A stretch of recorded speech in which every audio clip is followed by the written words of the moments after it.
Sono state tutte ammesse le 6 liste elettorali presentate ieri mattina all'ufficio elettorale del Libero Consorzio Comunale di Agrigento. A darne notizia oggi la Presidente dell'ufficio elettorale, dottoressa Roberta Marotta, che insieme ai componenti Michele Giuffrida, Pietro Librici e Antonio Insalaco hanno concluso le operazioni di controllo delle stesse liste.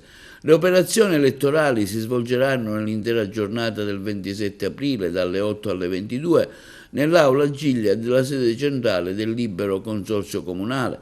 Domani mercoledì 9 aprile dalle ore 9 la Commissione elettorale procederà al sorteggio per assegnare a ciascuna lista e a ciascun candidato presidente un numero progressivo che rappresenterà l'ordine con il quale le liste e i candidati a presidente saranno iscritti.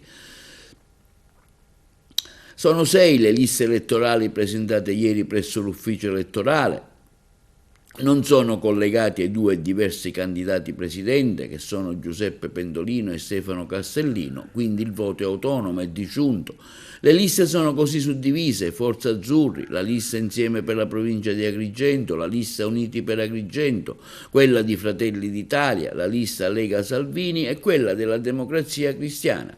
L'elezione prevede il voto dei sindaci e dei consiglieri comunali dell'intera provincia di Agrigento con le diverse attribuzioni del voto ponderato.